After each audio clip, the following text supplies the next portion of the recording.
Comment apprendre à nager à votre enfant sans vous ruiner? Alors pourquoi sans vous ruiner? Parce que euh, je me suis rendu compte au travers de mes 9 années de maître nageur que les bébés nageurs coûtaient quand même cher. Voilà, c'était pas donné. C'était entre 20 et 30 euros les 30 minutes à 45 minutes de séance. Et en fait, comme il y a souvent beaucoup de monde, eh ben, le maître nageur donne les consignes au début, mais après, il n'est pas là à assister les gens. Il peut pas. Il y a souvent énormément de monde, donc il peut pas. Et il y a beaucoup de gens, en fait, qui, ben, surtout quand je faisais les séances, qui étaient là, qui me regardaient, je leur disais, mais je peux pas, il y a trop de monde, je peux pas vous aider, quoi.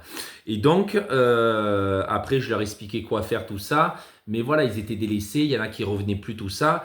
Et, et donc, en fait, voilà, c'est ça, c'est que comme il y a beaucoup de monde, ben, c'est compliqué. Et donc, en fait, les gens, ben, payaient, mais voilà, quand sur 20 minutes, sur 30 minutes à 45 minutes, on leur donne 5 minutes, bon, c'est pas rentable. Donc, du coup, dans cette vidéo, je vais vous expliquer quoi faire. Donc, déjà, les bébés nageurs, en quoi ça consiste? Ça consiste en fait à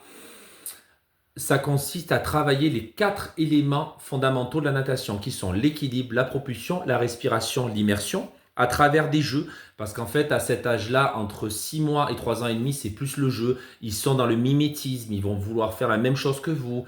Ils aiment bien jouer. Le message passe plus avec des illustrations, avec des jeux.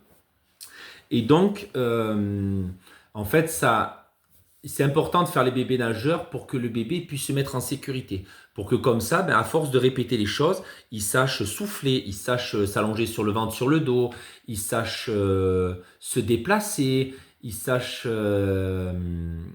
il sache, il sache aller se mettre en immersion. Donc mettre la tête sous l'eau, c'est important. Voilà, comme ça, s'il arrive quelque chose, eh ben, il saura comment faire. Bien entendu, il faut toujours être à côté de lui parce que ben, c'est pas un nageur. Entre 6 mois et 3 ans et demi, ben, il est petit, donc toujours se mettre à côté de lui. Mais en gros, il saura, ben, si par exemple il avale de l'eau, ben, il saura quoi faire. Si par exemple il tombe dans l'eau, eh ben, il saura quoi faire. Et il faudra lui dire, hop, voilà, l'eau. Du coup, il y a la poussée d'Archimède. Donc, tu vas remonter, tu vas faire le bouchon. Donc, il va comprendre qu'il va faire le bouchon et de s'accrocher. Voilà, plein de choses. En fait, les bébés nageurs, ça permet de sécuriser l'enfant. Ça permet de construire sa confiance en soi et son estime de soi. Ça permet qu'après, quand il va apprendre à nager, il sera plus à l'aise parce qu'il aura été en contact avec l'eau. Donc, voilà, ça permet beaucoup de choses. Si vous voulez en savoir plus, vous avez le lien juste en bas de la vidéo. Si le lien n'est pas cliquable, vous pouvez aller sur mon site internet. Vous avez un article sur les bébés nageurs où je vous dis tout ce que j'ai appris durant ces 9 mois, ces 9 ans. 9 mois, ça fait pas beaucoup, hein. C'est 9 ans de maître nageur. Et n'oubliez pas de partager la vidéo. N'oubliez pas aussi de vous abonner à ma chaîne pour avoir voilà, les vidéos en instantané et aussi de partager mon site internet.